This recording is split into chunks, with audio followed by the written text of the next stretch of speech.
Thank you, Sheriff Hall, for being here and coming on up early. I was impressed when y'all got here way ahead of time, so we'll take advantage of that. As you know, we had a long questionnaire that basically asked, have we given you enough money to do your job in the past? And does this budget give you enough to do what you want to do? And if not, tell us where the service shortages may be and what we need to do about it. Not that we have money coming out of our ears, but we need to know that. So with that, I will turn it over to you to introduce your team and give us the rundown. All right. Thank you, Madam Chair. I'm not contagious. I'm not positive, but I got some crud going on, and I never smoked in my life, but I think this is what I would sound like if I smoked a lot, because it feels like I got a gravelly voice. I do want to introduce some of the people who run the organization and have come up here with me tonight. Christy Bratcher, she's our Deputy Finance Director, and she helped us get all these things together, so we'll call on her if we need to. Jonathan Adams is our Deputy Chief of Staff. He's here as well. Our HR Director is Mr. Evan Bayless. He's in the back as well. Our Chief of Corrections is Mr. Tony Wilkes. He's in the back corner. And our Chief Deputy is Mr. John Ford. So I appreciate all of you guys for coming up here with us. And to my left is our Finance Director in the Sheriff's Office, Mr. Pete Lutz. And to my right is our Chief Administration, Mr. John Hudson. And I think we can clearly say that we can live within the budget that the mayor has proposed and that you have in front of you. I've been in this job, I've been up here 21 times in this role, and this is the first time in about 7 years I can say that we haven't moved out of a building or into a building in the last 12 months. So I feel more stable than ever, and it's a little easier to look at budgets when you're in the same place and not transitioning and so forth. So we're in a better place. I'm really happy that you and the taxpayers, as we move forward, should start to realize, as we have seen, some of the savings, the efficiencies that we predicted when we build better buildings and less buildings and consolidate services. And so last year at this time, we turned in $1 million that obviously we saw some and realized the savings this year. There's another $500,000 or $500,000 more saved that will be coming back to the city, in part because of some of the programming we run. The facilities are more efficient. The staffing needs are a little different, and that's been something that we're happy to watch and experience. In saying that, and this may sound like a conflict, there have been a lot of challenges in my 21 years of different crises, if you will. And today, in the last 24 months, Chief Swan, Chief Drake and I have talked. It's really about staffing. The human resource challenge in what we do is there's never been in a place that we are today. And just so you don't think I come up here without some ideas of helping, I started a year ago with focus groups of officers and staff that work for us trying to help. I'm too old to know how you recruit young people to come do this line of work. And so we met with young people working in our agency, some that came to work there, some that chose not to, and tried to understand what we can do to recruit better and get more staff. We're unique in this line of work around the country. We do not have a retention problem. We have a recruiting problem. There's a lot of people who can't say that. And what that really means is we're having trouble attracting people. We're not having trouble keeping them. And so when people retire or promote, that's not a lost employee. That is obviously movement within your organization. When people quit because they don't like the work or don't like the place they work, then obviously that's a difficult thing to replace. And we have found the difficulty in recruiting people in a city like this, paying what we historically had been paying, became a real challenge. And I don't have to get into all of the stuff, but as it relates to it, but things like COVID didn't help us. We had the most staff in the entire government as a percentage test positive of the entire city, and you can understand why. We live inside environments where a disease like COVID is very difficult to manage inside of a housing unit. So we've had a lot of challenges with that, and so about a year ago, through some focus groups, we started changing the way we hire and our onboarding process, trying to just improve it, and I think we did some really good things. A lot of the staff were telling us that it was taking too long to notify by them if they were a candidate, if they were successful, if they completed the process. I think it took somewhere between 9 and 11 weeks to go through all the steps of testing and recruitment and so forth. And we've consolidated down to about 2.5 weeks now. And we can, as I say, if you apply, we want you today. And that just basically means let's keep them going and get them here, teach them the job, but also know that we need to get them on the payroll so we can get started. And it's really been, I think we see some progress in that area as well. I have a 28-year-old and a 20-year-old son, and that's the age group in which we're looking at. And one of the things that I and others realize is that when you're talking to that age group about coming to work for you, they don't care anything about a pension. They don't care a whole lot about health care. They're bulletproof, and they believe they're not going to need it, as did I, by the way. And so one of the most marketable things about working for the government, as most of us know, is what the pension's worth and what the health care and benefits are really all about. But when you're out recruiting people and you're trying to tell them about what it's going to mean to them in 30 years, they look at you like, I don't care about that, and they don't really think about what the cost of health care is. And so what we've done is we've changed dramatically the options for an employee. For example, if you want to come to work for us as an officer and receive all the full-time benefits, you can do that, and we're eager to have you. But if you don't want the benefits and the health care that comes with that, that's 40% of the package that it costs us to hire you. We've taken that percentage, rolled it into an hourly rate, and we will hire you as a part-time correctional deputy, if you want to call it that, and go to work today at a much higher hourly rate than our other employees. Now, what's fascinating, and this was an idea we came up with because they want instant money. They obviously have to be trained, and we're training them and then putting them in the field. Today, we have 20-something of those in the field working for us. Instead of having to pay double time and overtime, we have people working that are what we would call part-time officers. Chief Drake and I have lunch often, and we talk about how creative you're going to have to come up with. The old way of hiring is not going to work. And so we now option two different things. You can come full-time or you can come part-time, and the rates are different.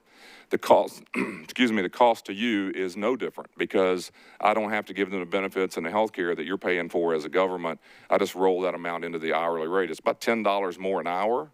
So when you walk up to a young person and say, we'll pay you $35 to $40 an hour to come work 2 days a week, that's about $700 to $800 a week. That's more attractive to a young person than saying, would you come and work, 40 hours a week and work for 30 years to get a pension? And so we're finding it helpful.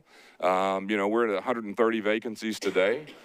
We have to do something creative, and that was one option that we came up with. We also have changed our hiring processes. But another thing that we just couldn't avoid is the rate that we're paying our employees.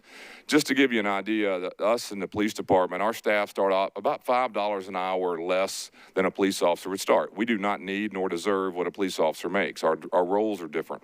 But here's what was happening.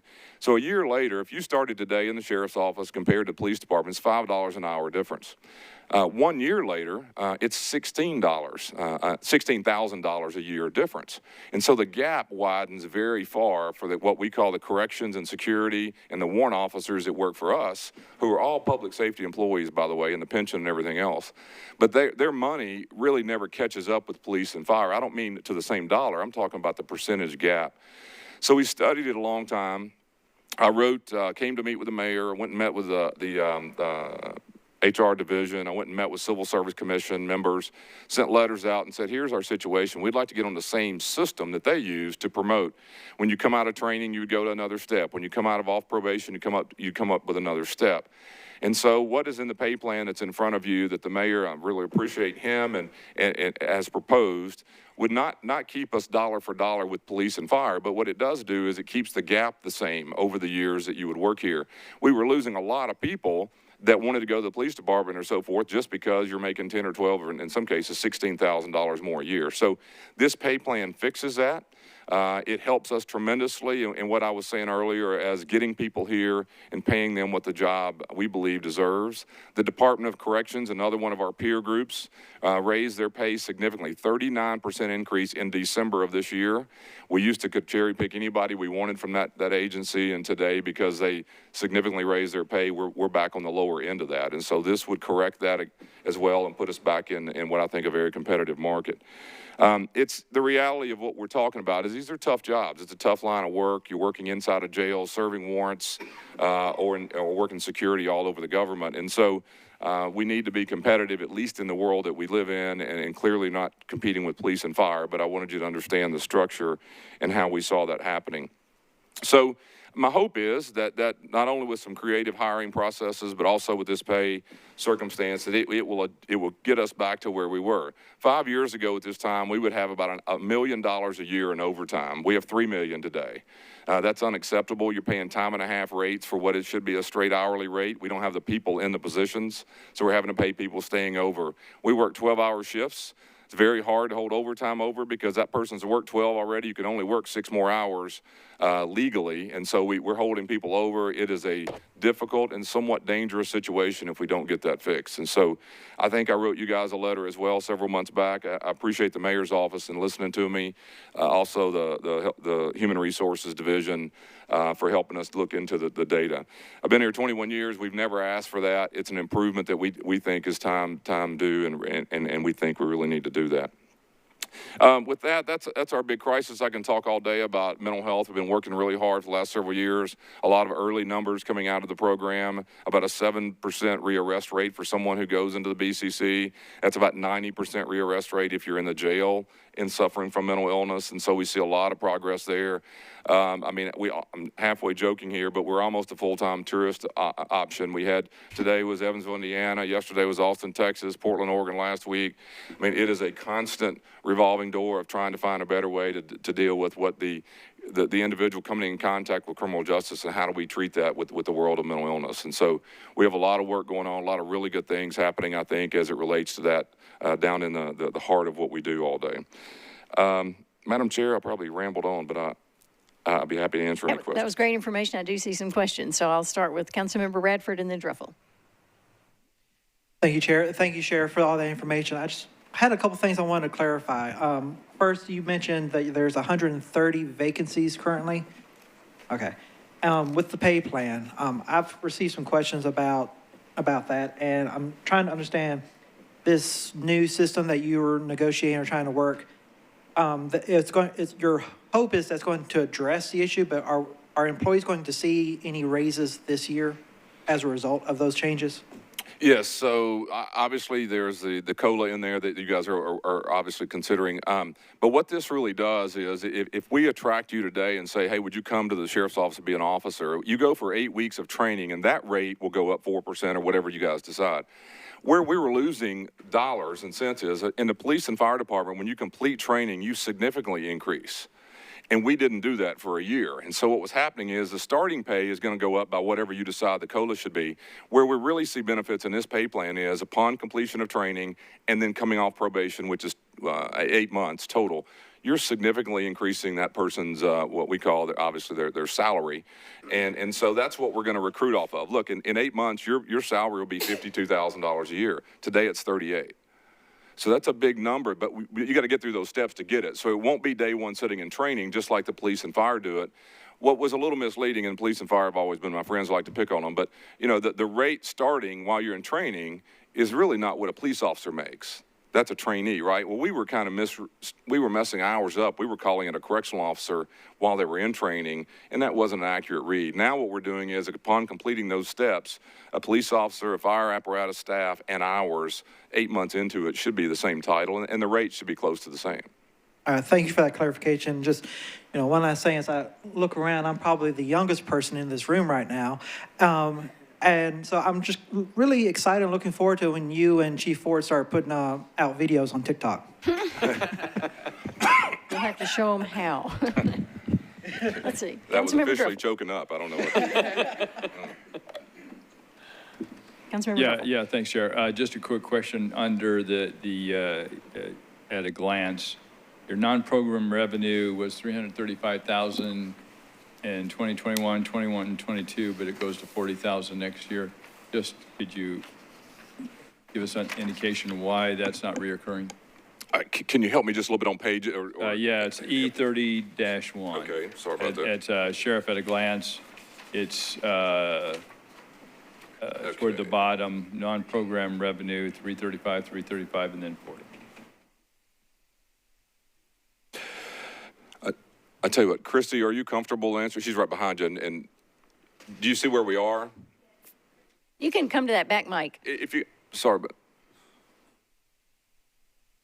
Throughout the year, this past fiscal year, we stopped collecting a lot of the fees from the inmates who were incarcerated for different programs.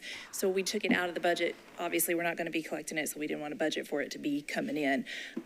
A lot of that line item fell under part of the DUI school and DRP program, which aren't collecting as much money right now anyways. So we just try to get it more in line to where it actually was going to be, rather than just throwing it out there hoping that it was going to come back up. So did we do 335? We're anticipating 335 No. this year? No. So that was a projection from last It year. was, That because probably we won't actually occur. stopped collecting those fees as of July 1st last year, but we had already budgeted for the Okay. year, so Thank you. we didn't bring it in at all, Excellent. so. That answers my question. Thank you, Christy. You're welcome. I have a couple of questions, if I might ask. Last year, I think we had lots of discussion about state payment for state prisoners that somehow in a convoluted way come through your department. There's a state directive, $13 million. Is that covering the cost for what we're now doing for state prisoners? Well, that's a great question. It's going to be hard to answer it. Here's where we Got lots are. of time. In the scheme of the root of the question is the county going to get reimbursed what we call reasonable allowable cost? That's a big program between us and the state. Our staff, the mayor's office, has sent the documentation justifying what it cost us to do it. I will just tell you, in the game of government and politics, it's bantering back and forth, and this is what we're getting until it's finalized. How about it that way? Gotcha. But that, and I really recommend that this body and everyone else keep an eye on that. This body was very instrumental in wanting us to get out of that business. And so I said then, I'll say it over, it was never about us wanting to do that to save money. So as the money conversation starts, that needs to be, I'm just giving you history, but the dollars and cents are going to be, I would say, over the next 6 months. And then I think the city and state are going to be in a conversation. I don't know what the rate will be, but let's watch that. Thank you. I think that's important. And we had an update from our state lobbyist earlier that mentioned a state agreement at $41 a day, which I think was an increase from $39. And if I remember, it's costing us like $63 or something. Is that right? Okay, so let's do this. All right, take the privatization conversation off the table for a second, because that's a totally different rate. That's the rate you're talking about, and actually our rate's around 100 and something. So, but that's not, the first question you asked me had to deal with that. The second question you ask is a statewide, what are they going to pay for an inmate who was in court today, convicted of 25 years, who is about to be sent to prison? Those days that he or she is awaiting in your county, the state mandates what it's going to pay you. It's been $39 for 20-something years. Every county in the state gets the same rate. It's gone up $2. I've been here 21 years. It's gone up one time. So that's good news, but it's not a third of what it's costing you. But they're not here long. The private situation is a cost. It's a significant number, and so I would just watch it. But your point's a good one. It's just two different pots of money for two different types of prisoners. The private prison situation was 1 to 6 year sentences. So anyone with 7 and above is transferred to the state prison. In those days they're awaiting transfer is this 39 to 41 rate you're talking about. Thank you for that explanation. And then again, and this is where I think I understand it because you explained it very well, and then I realize I don't understand it, but just my fault, not yours. So do we have prisoners in the systems that we're responsible for long enough that the quality of programs that are offered to them is an important issue? Well, that's a really good question. I would say it this way. There's a lot of debate about truth in sentencing out there right now, just at the state level. But just to kind of give you an idea, a 6 year sentence can be gone in 4 or 5 months, and often will be. And so 1 to 6 is the longest that a person is staying with us, meaning that's the private prison that's held back.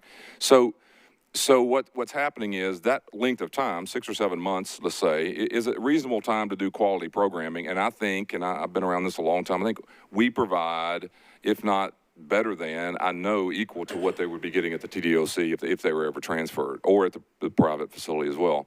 So the difficulty in our situation is that, 90% of the population are either pretrial or misdemeanor offenders in a county jail system. That's what it's designed to do. What we're now having to do is to house a convicted 1 to 6 year person in a jail setting, providing what you would almost call jail programming versus prison programming. But I would tell you, because of how short it is, I do believe it's comparable, if not better, than what they would be getting at the state system either way. Gotcha. And that's covered in this budget. You have adequate funding to do that one. Okay. Yes. Other questions from the body? Councilmember Pulley. Thank you, Madam Chair. I'm not sure I've got a question as much as a comment. Sheriff, I just want to recognize a couple of things. We threw a pretty good curve when we got you into this mess with Core Civic and the privatization issue, and that was kind of thrown on your lap. And you also had COVID to deal with, and I know that presented some very unique challenges for a jail situation with the inmate population you have. You also were thrown a pretty good curve when a guy snuck into your jail and wreaked havoc. And you and your staff, I just can't say enough about how you guys have handled that situation, all of those situations so seamlessly. I'm not sure another staff of people could have handled it as well as you guys did. And I also want to commend you for your focus on mental health and the programming that you do have there. That's very important of all of us. And I just want you to know we recognize all the good work you're doing over there. And so I just wanted to say that publicly. Well, thank you very much. I agree. Bravo. Thank you for saying that, Councilmember Pulley. Other questions or comments? Councilmember Vercher. Well, I can't let Councilman Pulley, all in fairness, Chair, sheriffs know I love him, so ditto everything that Councilman Pulley stated. Well, thank you very much. Agreed. Other comments, questions, accolades? I'd give him a standing ovation. Well, All right. I think y'all have answered everything we can think of. If we do have other questions, we'll ask you by email, and then you can send the answer back to Director Darby, and that can be made public on the SharePoint. So I appreciate y'all being here. Appreciate all y'all are doing, and thank you for working within the budget that's been given to you. thank you, guys. And thank y'all. Thank you so much. I appreciate it. And it looks like at least 2 people are here from health. If y'all are all here and would like to start early, does anyone have an objection to moving on ahead?